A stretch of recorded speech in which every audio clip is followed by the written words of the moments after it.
बताते हैं दो प्रकार की प्रकृति, एक भौतिक एक आध्यात्मिक। अभी हम कहाँ हैं, कौन से प्रकृति में हैं? भौतिक में है प्रभु जी। पहले भौतिक की बात कर लेते हैं, देखते हैं भौतिक जिसने बनाया वो क्या कह रहा है। हम लोग यहाँ क्या सबके सब बनना चाहते हैं, सुखी, आनंद में, सब आनंद में आना चाहते हैं। देखते हैं भगवान क्या कहते हैं। दुखाल्यम अशाश्वतम, इस जगत को क्या कह रहे हैं भगवान? जिसने बनाया है वो कहता दुखों का आल्य है। आल्य का मतलब घर, हिम आल्य बर्फ का घर, विद्यालय विद्या का घर, दुख आल्य दुखों का घर। अब देखिए, जो व्यक्ति यहां आनंद लेना चाहता है उसको कहते हैं असुर, क्योंकि वो भगवान का विरोधी है। क्योंकि भगवान ने तो ये जगह बनाई है क्या, दुखाल्यम। क्यों? अगला शब्द इस्तेमाल किया है अशाश्वतम। यहां हर चीज क्या है, अशाश्वत है, और अशाश्वत चीज कभी आपको सुख दे ही नहीं सकती। और आप लोग क्या लगे हो, किससे झगड़ा कर रहे हो प्रभु जी? रावण ने क्या कोशिश करी थी, यहीं वैकुंठ बनाऊंगा, मरूंगा नहीं, सबको काबू में रखूंगा, मैं सुखी हूंगा, मैं आनंद उठाऊंगा, मेरा परिवार, मैं जो देखूंगा वो मेरा है, चाहे वो दूसरे की पत्नी हो या दूसरे का राज्य हो, वो जो देखूंगा वो मेरा। राक्षस प्रवृत्ति, असुरों की प्रवृत्ति है।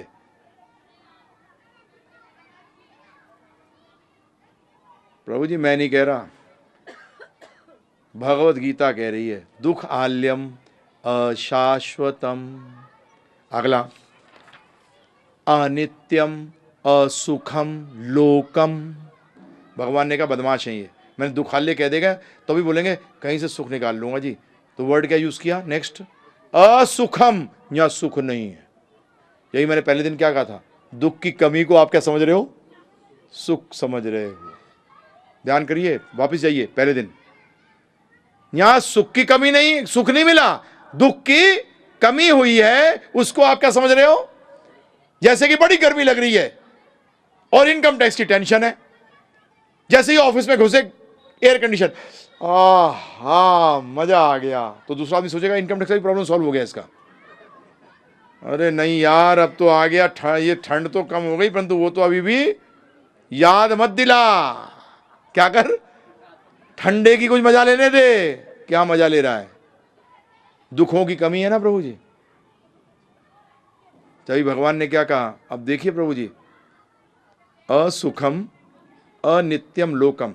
जब भी ध्यान रखिएगा, ब्राह्मण को, जब आप ब्राह्मण के पास जाएं कि मेरे को कुछ यज्ञ कराओ कुछ अच्छा करने के लिए, तो ब्राह्मण का पहला कार्य ये बताना, उसको बताऊं क्या बताना है, कि आपको कोई आनंद प्राप्त नहीं होगा ये इच्छा पूरी होने के बाद भी, फिर भी आप यजमान हो, आप इच्छा कर रहे हो, मैं ब्राह्मण हूं इसलिए मैं आपके लिए यज्ञ कर रहा हूं। अब आप कराना चाहते हो तो ठीक है, नहीं कराना चाहते हो तो नहीं। जब भी आपकी जानकारी के लिए, महाराष्ट्र में जब शादी होती है तो हर श्लोक के बाद एक शब्द कहा जाता है, और उस शब्द का नाम है सावधान। श्लोक बोला उसके बाद सावधान, फिर श्लोक बोला सावधान, तो किसके साथ गड़बड़ हुई थी? हैं? कौन थे? शिवाजी के गुरु, क्या नाम था? रामदास जी। रामदास जी की शादी होने का टाइम आ गया प्रभु जी। रामदास जी फेरों में बैठे हैं, पंडित जी बार बार हर श्लोक के बाद क्या बोल रहे हैं? सावधान। तो रामदास जी ने पूछा, भाई एक मिनट रुक जा, तो ये हर श्लोक के बाद सावधान क्यों बोलता है? बोलता है गृहस्थ आश्रम में जा रहा हूं तो क्या बोलेंगे? और बोलते डेंजरस है। बोलते तैरना आता है? बोलता नहीं। तो समुद्र में छोड़ दूं तो क्या होगा? बोले डूब जाऊंगा। बोले तो ये ऐसे ही है। फेरों से उठ के भाग गए, फेरों से उठकर भाग गए। बोलते मैंने शादी, मैं गृहस्थ लायक ही नहीं हूं, तैयार ही नहीं हूं। हमारे गुरुदेव प्रभुपाद जी के गुरु महाराज भक्ति सिद्धांत सरस्वती महाराज नैष्ठिक ब्रह्मचारी, तो उनसे किसी ने पूछा आपने शादी क्यों नहीं करी? मैंने शादी इसलिए नहीं करी क्योंकि मैं एक बच्चे को भी अपने भक्त नहीं बनाने की शक्ति रखता, और जब मैं ये शक्ति नहीं रखता तो फिर मैं शादी क्यों करूं? मैं डॉक्टरी इसलिए नहीं करता क्योंकि मुझे दवाइयों के, बाकी सब चीज़ों के नाम याद रहते हैं दवाइयों को छोड़ के। ऐसे व्यक्ति की डॉक्टरी करनी चाहिए प्रभु जी? है। तो प्रभु जी ये ब्राह्मण का काम है सत्य बोलना। ब्राह्मण का काम क्या है? मूर्ख बनाना नहीं। गीता साफ कह रही है दुखाल्यम शाश्वतम अनित्यम असुखम लोकम। ये अनित्य है। वहां शाश्वतम कहा, यहां क्या कहा? अनित्य।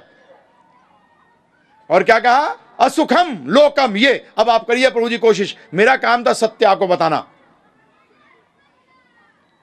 अब आप कहोगे ठीक है यहां होगा, परंतु स्वर्ग लोक में तो आनंद है। अब आपकी जानकारी के लिए सबसे श्रेष्ठ लोक माना जाता है ब्रह्मलोक। सबसे श्रेष्ठ लोक कौन सा है? जहां दुख सबसे कम है। मैं सुख नहीं कहूंगा, क्योंकि भगवान ने क्या कह दिया? दुखाल्यम अशाश्वतम अनित्यम असुखम लोकम। अब भगवान जानते थे हम बदमाश हैं, हम कहेंगे स्वर्ग जाके मजा करूंगा। तो भगवान ने क्या कहा? अब्रह्म भुवना लोका पुनरावर्तिनो अर्जुना। हे अर्जुन, ब्रह्म लोक तक दोबारा जन्म मृत्यु का चक्कर है, हर चीज अशाश्वत है। तो स्वर्ग तो प्रभु जी आपको बता दूं, स्वर्ग का सुन लीजिए। जब जिस व्यक्ति ने बहुत पुण्य अर्जित किए हों, कर्म पे जब आऊंगा जब बता दूंगा आपको पुण्य। एक्चुअली पुण्य का मतलब यह है कि दुखों की कमी हो जाएगी, आपको दुखों की कमी हो जाएगी तो आप स्वर्ग जाते हो। और स्वर्ग में प्रभु जी जन्म होता है सीधा 16 साल का। वहां बच्चा नहीं होता कोई, क्योंकि बचपना प्रभु जी मल में पड़े हैं, ये पड़े हैं, तो दुख तो होता ही है। तो सीधा 16 साल के होते हो। और 16 साल और मजे की बात है बुढ़ापा भी नहीं है, बीमारी भी नहीं है, परंतु ये हुआ 16 साल और मृत्यु है प्रभु जी। अब वहां क्या हिसाब किताब है? वहां आसक्ति नहीं है प्रभु जी। आप भोग विलास खूब करते हो, मतलब उसका कोई अंत नहीं है। अब जैसे उदाहरण देता हूं, आप ध्यान सुनिएगा। क्या होता है कि ऐसे 10 लोग हम बैठे हैं स्वर्ग में, ठीक है प्रभु जी। मेरा पुण्य खत्म हो गया, मैंने मतलब जितना टिकट लिया था वो टिकट, ये हिसाब क्या है प्रभु जी कि भैया तुमने यूरोप जाने के लिए पैसे दिए 40,000 रुपए के, 6 दिन जाओगे, तो छठे दिन आपको ट्रैवल एजेंट बिठा देगा किसमें? हवाई जहाज में। तो मेरा भी पुण्य जो था, वो जितना अर्जित किया था वो क्या हो गया? Balance finish, credit card zero. तो मैं क्या होऊंगा प्रभु जी? मैं इमीडिएटली उसी स्थान से मैं नीचे गिर जाऊंगा, शरीर समेत। जो मेरा स्वर्ग का शरीर है उसके समेत गिरूंगा। अब उसके बीच में और ये जो भूमंडल है इसके बीच में प्रभु जी एकदम अंधेरा है। और उसमें वहां राक्षस है, कुछ स्पेशल राक्षस, जिनका की आहार जो है वो स्वर्ग से गिरने वाले का जो शरीर है वो उनका आहार है। माय गॉड, जबरदस्त टॉप पे होकर आप जब गिरते हो तो वो आपको खाते हैं, और जब खाते हैं आपको तो आपको दर्द होता है। जब दर्द होता है, इतना भयंकर दर्द होता है कि आप शरीर त्यागते हो, आपके आंखों से आंसू निकलते हैं, और उस आंसुओं में से आत्मा नीचे गिरती है। आत्मा नीचे गिरती है बादलों में, बादलों में गिरती है, पानी में जाके बूंदों में आ जाती है। वो बूंद जब बारिश होती है वो अन्न में जाता है, वो अन्न जब पुरुष खाता है वो आत्मा अंदर जाती है और वीर्य के रूप में वो मां के गर्भ में प्रवेश करती है। इस तरीके से सारा चक्कर बार बार चलता रहता है। तो यहां भगवान ने कह दिया अब्रह्मा भुवन लोका पुनर्वर्तिनो अर्जुना माम उपत्यतु कौन्तेय पुनः जन्म ना विद्यते। परंतु अगर तू मेरे पास वापस आ जाएगा तो ये जन्म मृत्यु के चक्कर से छूट जाएगा। अब ध्यान करिए, ध्यान पर सुनिएगा। हम लोग सबों को एक रोग है यहां, और उस रोग का नाम है भव रोग। क्या नाम है? भव रोग। भव का मतलब जन्म मृत्यु जरा व्याधि का रोग है सबों को। तो उसका मतलब अगर हम रोगी हैं तो ये जगह क्या हुई प्रभु जी? हॉस्पिटल, अस्पताल है ये। क्योंकि रोगी कहां होता है, और आपने इस अस्पताल को क्या समझ लिया? होटल। अब कोई रोगी अगर अस्पताल को जाके होटल समझ ले, उसका क्या होने वाला है? बेड़ा गर्क या बहुत अच्छा। हम सब के सब भव रोग से पीड़ित हैं, और इस अस्पताल से बीमारी का इलाज करने की जगह वो कार्य कर रहे हैं जिससे कि बीमारी और बढ़ रही है। दूसरी चीज कल बताया था ना, हम लोग क्या है? सब बद जीव हैं। क्या जीव हैं? बंधे हुए जीव हैं। तो बद कहां होते हो? जेल में। तो ये बड़ा अजीब सिस्टम है। यहां हम जेल के अंदर अस्पताल में हैं। पहले तो अस्पताल से निकलना है और फिर जेल से भी निकलना है। तो कहते हैं ना ये क्रिमिनलों का वार्ड है, तो ये जेल कम अस्पताल है ना प्रभु जी। जब क्रिमिनल को तबीयत खराब होती है तो उसको जनरल वार्ड में नहीं रखते, उसका वार्ड जेल जैसा ही होता है अस्पताल के अंदर। तो ये भव रोग से पीड़ित बद्ध जीव और मजा करना चाह रहे हैं, करो। और बड़ा अजीब मजा है यहाँ का, बताऊँ, जब कोई स्किन डिजीज हो जाती है ना, एक्जिमा या कुछ हो जाता है ना प्रभु जी, तो वहां खुजाओ तो बड़ा मजा आता है। हाँ, जब स्किन डिजीज होती है वहां खुजाने में बड़ा मजा आता है, और आगे खुजाता है, जितना खुजाता है उतना बीमारी बढ़ती है। तो यहां का भी जो सुख है ना वो इसी तरीके से, क्या मजा आ रहा है, अबे बेटा बढ़ रहा है, तेरा रोग बढ़ रहा है, तेरा रोग बढ़ रहा है। बच्चे के साथ भी होता है, चोट लग जाती है कई बार, वो काला सब पतरी आ जाती है ना ऊपर पड़ी, उस टाइम खाज करने की दिल करता है ना प्रभु जी, तो आप करते हो उसका हाथ बांध देते हो कि इसको अगर खाज दिया इसने, इसको तो मजा आ जाएगा, परंतु बाद में रोएगा क्योंकि ये वुंड जो है, ये जो घाव है, ये बढ़ जाएगा। और यही हमारे साथ होता है। ये भौतिक जगत के जो आप जो सुख अनुभव करते हो उसको इस तरीके से बताया गया है कि जितना खुजाओ उतना बड़ा मजा आ रहा है। बेटा मजा कहां है, उसका अंत तो दुखी है। तो इसलिए दोनों चीज, और जन्म मृत्यु जरा दुख है बताया गया। जन्म मृत्यु को मैं बता चुका हूं इसके बारे में, जन्म मृत्यु जरा व्याधि दुख दोषानुदर्शनम। भगवान ने ज्ञानियों के बारे में बताया कि ज्ञान क्या है। उन्होंने बताया उसमें से एक पॉइंट यह है कि जो जन्म मृत्यु जरा व्याधि को दुख मानता है वो ज्ञानी है। वो क्या है, ज्ञानी है, क्योंकि वो उसको दूर करने की कोशिश करेगा। समझो इस बात को, जो इसको दूर करने की कोशिश करेगा। अब क्या बताया, जन्म बंधना, जन्म बंधन है। जन्म क्या है, बंधन है। तो प्रभु जी बार बार जन्म लोगे मृत्यु लोगे तो बंधन में फंस रहे हो, और बंधन में तो कोई खुश हो नहीं सकता। अब एक बड़ा अजीब चीज कई बार बोलते हैं मुझे लोग, अरे प्रभु जी जब तक दुख नहीं हो तो सुख का क्या मजा है ना प्रभु जी।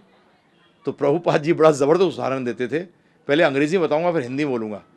You don't have to be kicked by an ass to understand that how nice it feels not to be kicked by an ass. एक गधे से लात खाना जरूरी नहीं है जानने के लिए कि लात ना पड़े तो कितना मजा आता है। गधे गधे लात मार, क्यों, मजा लेना है भाई, क्योंकि तू जो लात मारेगा तो दुख होगा, और बाद में जब तू नहीं मारेगा तो मजा आएगा। हैं, ऐसा होता है। बताइए भाई, ये तुझे क्या पता है, जब तक तुझे कैंसर नहीं होगा तुझे स्वस्थ होने का क्या मजा पता लगेगा। बोले तुझे ही हो भाई, हैं, बीमार पड़ना जरूरी है प्रभु जी ये जानने के लिए कि स्वस्थ होना कितना अच्छा है। गरीब होना जरूरी है जानने के लिए कि अमीरी की क्या मजा है, हैं, जरूरी है। अज्ञानी होना जरूरी है जानने के लिए कि ज्ञान कितना बढ़िया चीज है। कैसी मूर्खता वाली बातें करते हैं हम लोग, कोई जरूरत नहीं है। आप पता नहीं भगवान से अलग रहने के लिए क्या क्या फंडे लगाते हैं प्रभु जी लोग, पूरा दिमाग लगा देंगे किस तरीके से भगवान की बात ना माने, भगवान नहीं है। अब आपकी जानकारी के लिए मैंने बताया था दो प्रकृतियां हैं, और दोनों प्रकृतियों के बारे में बताता हूं। भौतिक प्रकृति को एक और नाम है उसका, इस भौतिक जगत का, उसका नाम है कुंठा। क्या नाम है, कुंठा। कुंठा का मतलब कुंठित, कुंठित का मतलब दुखी। इस जगत को क्या कहा गया है, कुंठा, हम ही कहते हैं। और एक जगत का नाम और है वैकुंठा। वै का मतलब जो कुंठा से परे है उसको वैकुंठ कहते हैं। आप सिंपल समझ लीजिए, ये कुंठा आत्मा जो है वो सच्चिदानंद है। मैं तो आनंद का स्वरूप हूं क्योंकि मैं आनंद का अंश हूं प्रभु जी।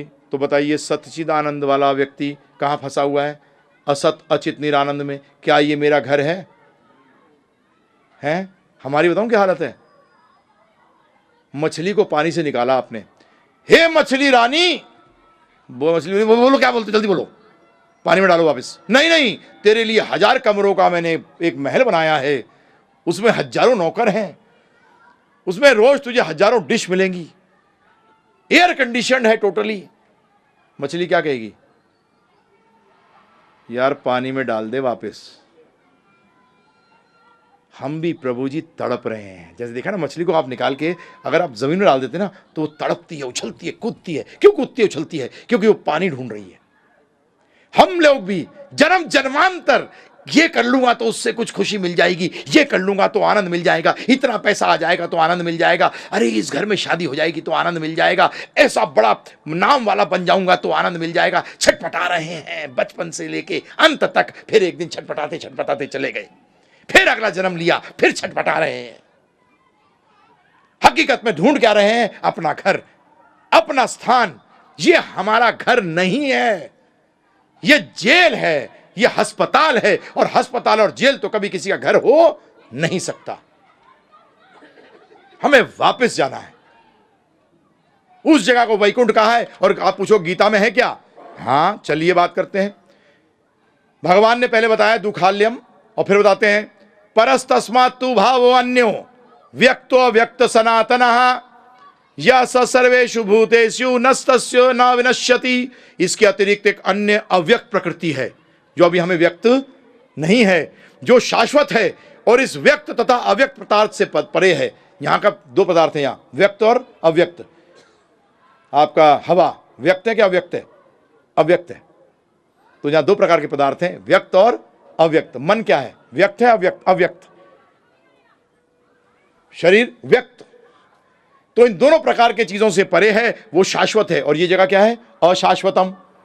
और वो जगत क्या है? शाश्वत। और इस व्यक्त तथा अव्यक्त पदार्थ से परे है, ये परा श्रेष्ठ और कभी नाश ना होने वाली है। जब इस संसार का सब कुछ क्षय हो जाता है तब भी उसका नाश नहीं होता, जिसे वेदांत और प्रकट तथा विनाशी बताते हैं। जो परम लक्ष्य है, जिसे प्राप्त कर लेने पर कोई वापस नहीं आता, वही मेरा परम धाम है। यम प्राप्य नान्ते तद धामा परमम माम। जिसको प्राप्त करने के बाद ना निवर्तनते, ये वापिस इस चक्कर में नहीं आता, तद धामा, वो धाम। धाम का मतलब जगह। किसकी है? परमम, परम मेरी है। अगर जगह है तो भगवान निराकार है, साकार है? फिर सिद्ध हो गया, जगह साकार, भगवान भी साकार और जीव भी साकार। आगे फिर बोलते हैं यद, अब बताते हैं भगवान, देखिए थोड़ा सा डिस्क्रिप्शन देते हैं। ना वह मेरा परम धाम ना तो सूर्य या चंद्रमा के द्वारा प्रकाशित होता है, नौर ना अग्नि या बिजली से, क्योंकि भगवान की अंग कांति से ही वो प्रकाशित होता है।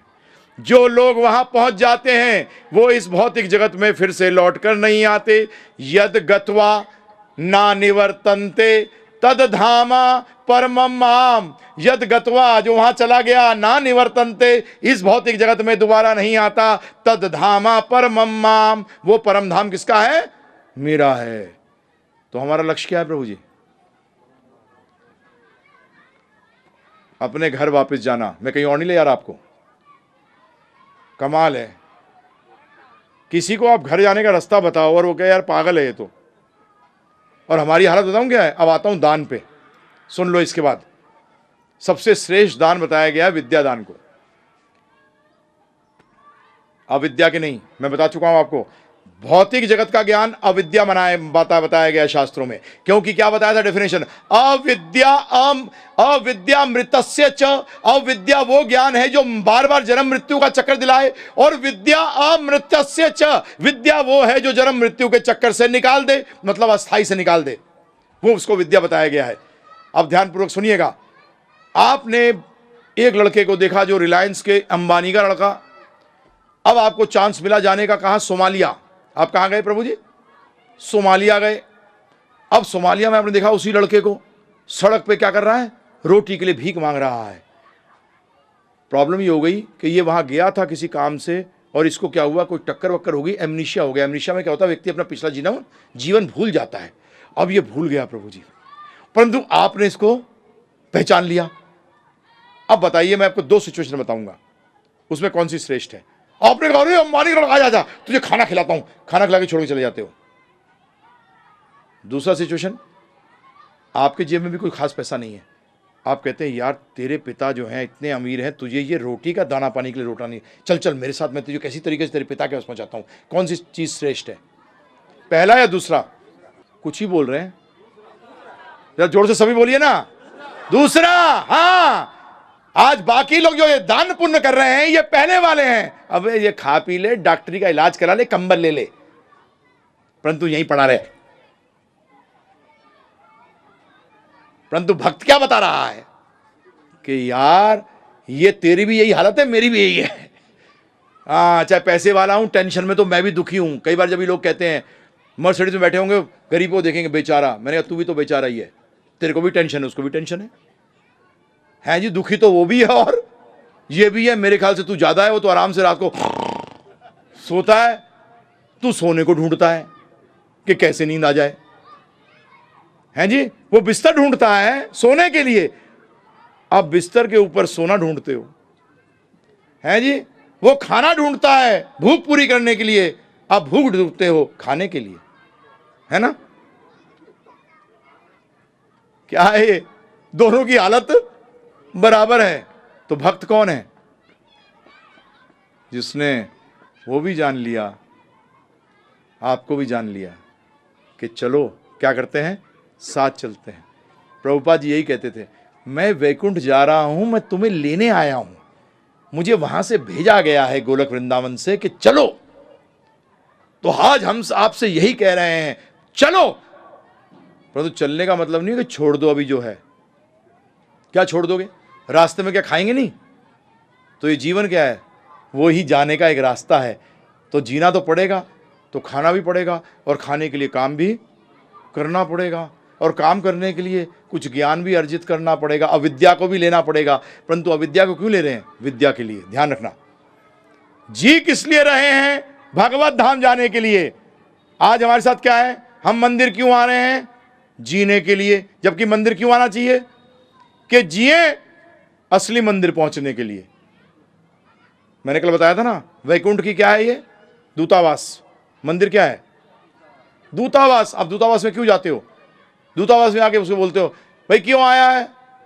भाई यहीं रहना है। अब यहां रहते नहीं तो वीजा लगता है, कहां जाने का? अमेरिका एम्बेसी में आप क्यों जाते हो? अमेरिकन एम्बेसी में वीजा लगाने जाते हो, कहां जाने के लिए? अमेरिका। तो वैकुंठ का दूतावास मंदिर है, परंतु यहां आजकल वीजा ऑफिसर नहीं है। प्रॉब्लम ये आ गई कि आजकल यहां वीजा ऑफिसर नहीं है, बताते नहीं कि कैसे फॉर्म भरना है और क्या क्या करना है। ये प्रॉब्लम हो गई है। जब ही ये दूतावास क्या हो गए, हर लाल डब्बा लेटर बॉक्स नहीं होता, हर लाल डब्बा लेटर बॉक्स नहीं होता। प्रभु जी ये ध्यान रखिएगा, यही प्रॉब्लम हो गई है। तो इसीलिए वैकुंठ। अब प्रश्न उठता है, हमें बद्ध जीव बताया गया है। क्या बताया गया है? तो बद्ध का मतलब किसी चीज से तो बंधे होंगे। अब ध्यानपूर्वक सुनिएगा, बद्ध जीव कहलाते हैं, उसका मतलब किसी चीज से तो बंधे होंगे, और जिस चीज से बंधते हैं उनको कहते हैं गुण। गुण कहते हैं उनको, क्या कहते हैं? गुण। अब ध्यानपूर्वक सुनिएगा, आप लोगों सबने सत्संग अटेंड किए होंगे। गुण का दूसरा मतलब होता है रस्सा। 3 गुणों के बारे में सबने सुना है, सतोगुण, रजोगुण और तमोगुण। ये भौतिक जगत है ना प्रभु जी, इसकी हर चीज, ध्यानपूर्वक सुनिएगा, ये लोहे की नहीं बनी हुई प्रभु जी। इसमें पहले ये 3 गुणों से बनी हुई है, उन तीनों गुणों के बाद इसने लोहा का आकार ले रखा है उन गुणों ने। जैसे कि बर्फ नीली हो, पीली हो, लाल हो या कुछ भी हो, पहले वो पानी है, उसके बाद उसमें रंग डला हुआ है, और उसके बाद उसके अलग अलग आकार हैं, परंतु बेसिकली क्या है? पानी। इसी तरीके से जो भी चीज भौतिक जगत में है ना प्रभु जी, इन 3 गुणों से बनी हुई है, और ये 3 गुण सूक्ष्म होते हैं। ध्यान रखिएगा, जीवन में सूक्ष्म से स्थूल आता है। किससे? सूक्ष्म से स्थूल आता है। समझा दूं, जैसे थोड़ी साइंस पढ़ी हुई है, हाइड्रोजन और ऑक्सीजन जब मिलते हैं, हाइड्रोजन सूक्ष्म है कि स्थूल है? गैस है, गैस तो सूक्ष्म होती है। हाइड्रोजन भी गैस है, वो भी वायु किस्म की गैस है, हाइड्रोजन भी गैस, ऑक्सीजन भी गैस, परंतु इन दोनों को जब मिलाया जाए तो क्या बनता है? सूक्ष्म या स्थूल? स्थूल, पानी। इसी तरीके से आपका घर पहले कहां शुरू हुआ? मन में। और मन क्या है? विचार क्या है? स्थूल या सूक्ष्म? और सूक्ष्म से क्या बना? स्थूल। आपका अगला शरीर भी किससे बनता है? यम यम वापि स्वर्ण भावम तजन्ते अंत कलेवरम, कि जैसा जैसा भाव तेरा होगा उसी हिसाब से अलग तुझे कलेवर, अगला शरीर मिलेगा। और भाव क्या होता है? सूक्ष्म, और कलेवर क्या है? स्थूल। तो इसी तरीके से ये तीन गुण लगते तो सूक्ष्म हैं, परंतु सारे स्थूल का कारण है। ये सारा, ये तीन गुण इसमें है नहीं, ये तीन गुणों से बना ही है। ये कई बार गलती कर जाते हैं। और इन तीन गुणों को क्या बताया गया? गुण को बताया गया रस्सा। और तीन गुण है, क्या क्या है? भौतिक प्रकृति तीन गुणों से युक्त है। 14वें अध्याय में भगवान कहते हैं सतो रजो तमो। जब शाश्वत जीव प्रकृति के संपर्क में आता है तो वह इन गुणों से बंध जाता है। अब समझिए, जब हम वैकुंठ से गिरे प्रभु जी, इसको समझिए, तो हमको ये शरीर क्यों मिला? अगर आपको पानी के अंदर डाइविंग करते हैं ना, डाइविंग को हिंदी में क्या कहें? गोताखोरी। जब गोताखोरी करने जाएं आप समुद्र में और आपको बहुत नीचे जाना हो, तो आपको एक किस्म का, एक गोताखोरों का क्या होता है प्रभु जी? ड्रेस होता है, वो दिया जाता है, तभी आप नीचे जा सकते हो। तो इसी तरीके से, क्योंकि हमारा नेचुरल स्वभाव पानी के अंदर रहना नहीं है, इसी तरीके से हम हैं तो सच्चिदानंद, परंतु आ कर रहे हैं असत अचित निरानंद की जगह में। तो हमारा शरीर भी कैसा होना चाहिए प्रभु जी? जो इससे मैच कर सके। इसलिए वैकुंठ से गिरते हैं तो ये शरीर हमें दिया जाता है। वही भगवान यहाँ कहते हैं, जब शाश्वत जीव प्रकृति के संपर्क से आता है, कौन सी प्रकृति से? ये भौतिक प्रकृति के संपर्क से आता है, तो वह इन गुणों से बंध जाता है। अब ध्यान पूर्वक सुनिए, इन तीन गुणों को क्यों जाना जाए? क्योंकि भगवान कहते हैं 14वें अध्याय के पहला श्लोक प्रभु जी, 9वें अध्याय के दूसरे श्लोक में भगवान कहते हैं राज विद्या, राज गुह्यम, मतलब सारे विद्याओं का राजा है राज गुह्यम। और सारे गुह्य का मतलब समझ गए? रहस्य, सारे रहस्यों का राजा है।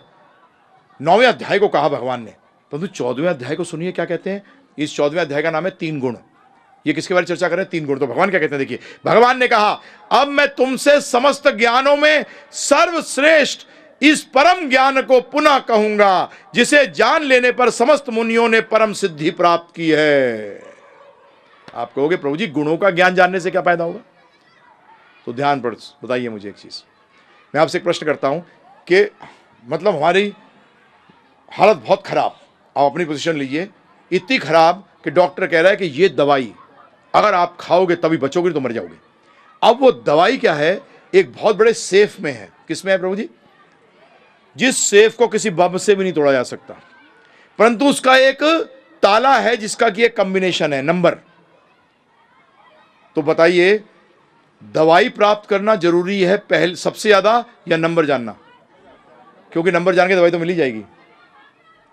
समझिए आप कहोगे नहीं दवाई सबसे जरूरी है। नहीं, दवाई तो जरूरी है, ठीक है, परंतु जरूरी है बस, क्योंकि जब उसका ताले का कॉम्बिनेशन मिल जाएगा, नंबर क्या है, मिलते ही प्रभु जी क्या होगा? दवाई तो मिल गई। तो ये तीन गुणों को जो समझ गया कि कैसे बंधे हैं। अब बंधना क्यों ज़्यादा इंपॉर्टेंट है? अगर आपको कोई रस्सी से बांधे और पता लग जाए कि बांधा कैसा था इसने, गांठ कैसे डाली थी, तो गांठ खोलनी आसान है मुश्किल है? आसान हो जाती है। क्यों? गांठ कैसे पड़ी हुई है, मैं बंधा हुआ कैसे हूं, अगर ये जान गया हो गया काम। तो इसीलिए भगवान कहते हैं कि ये समस्त ज्ञानों में श्रेष्ठ है, क्योंकि अगर ये ज्ञान समझ लिया आपने तो समझ लो जीवन तो सफल हो गया। तो इसलिए कि जो व्यक्ति प्रकृति जीव तथा प्रकृति के गुणों की अंत क्रिया से इस विचारधारा को समझ लेता है, उसे मुक्ति की प्राप्ति सुनिश्चित है। निश्चित नहीं, क्या कहा है? सुनिश्चित है। कौन? जो व्यक्ति प्रकृति जीव तथा प्रकृति के गुणों को समझ जाए। पहले क्या समझना प्रकृति के बारे में कि प्रकृति क्या है? भौतिक, दुखदाई, दुखाल्यम, मुझे इससे निकलना है, मैं जीव हूं, मैं सनातन हूं, मैं आनंद से पूर्ण हूं, फिर भी मैं दुख उठा रहा हूं, मुझे निकलना है, मैं बंधा हुआ हूं, निकल नहीं पा रहा। तो भगवान ने कहा तीसरी चीज, बंधा हुआ कैसे उसको जान गया तो तू मुक्ति तुझे सुनिश्चित होगी। वर्तमान स्थिति जाए, और क्या कहते हैं देखिए, वर्तमान स्थिति चाहे जैसी हो, यहां पर उसका दोबारा जन्म नहीं होता। उसका मतलब आप चाहे ब्राह्मण हो, क्षत्रिय हो, वैश्य, शूद्र, जन्म से नहीं। गीता में साफ कहा गया है चतुर्वर्णम मया सृष्टम गुना कर्म विभागस्य। चतुर्वर्णों की सृष्टि मैंने करी है, परंतु गुना और कर्मों के अनुसार विभाजन है, जन्म के अनुसार नहीं। मैं जब जनरल मैनेजर था 5 स्टार होटल का, हकीकत में मैं शूद्र था, क्योंकि मैं वैश्य के नीचे काम कर रहा था। ध्यान रखिएगा, चाहे मैंने ब्राह्मण कुल में जन्म लिया है, परंतु अगर आप नौकरी कर रहे हो तो आप क्या हो? शूद्र हो। चाहे आप जनरल मैनेजर नहीं, कंपनी के सीईओ भी हो। और आपको जानकारी के लिए, आज से 15 साल पहले पढ़ा था मैंने, सबसे ज्यादा सैलरी मिलने वाला, मतलब सबसे बड़ा शूद्र कौन था? अमेरिका में था एक, जिसको कि 837 करोड़ रुपए सैलरी थी साल की। 837 करोड़, 837 करोड़ बैंकों में होती है प्रभु जी, सिर्फ बैंकों में होती है, क्योंकि बैंक हमें लूटता है? आजकल तो हर चीज के लिए पैसे चार्ज करता है। बाहर के बैंक तो पैसा रखने के लिए भी चार्ज कर देते हैं, स्विस बैंक में तो पैसा रखने का भी चार्ज होता है। तो प्रभु जी जानना ये अनिवार्य। तो यहां बता दिया कि आप जिस स्थिति में हो प्रभु जी, अगर आप इन 3 चीजों को जान गए तो आप निकल जाओगे। जंगल जाने की जरूरत नहीं है। समझे आप इससे? इसका मतलब क्या हुआ कि अर्जुन, तुझे क्षत्रिय अपना लड़ाई का छोड़ने की जरूरत नहीं है।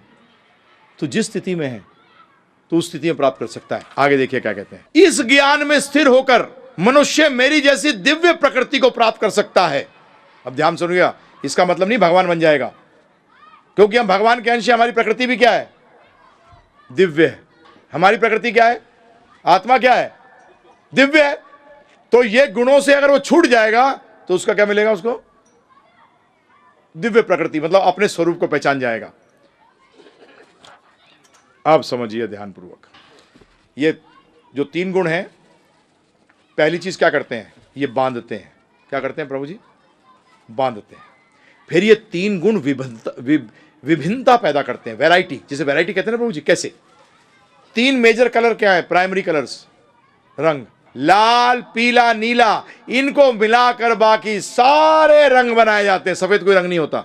इन तीनों को मिलाकर अनंत रंग बनाए जा सकते हैं। इसी तरीके से सतो, रजो और तमो गुणों के मिश्रण से अनंत विभिन्नता पैदा होती है। जो आपकी मानसिक विभिन्नताएं भी हैं, ये इन 3 गुणों के मिश्रण के कारण है। क्लियर हुआ?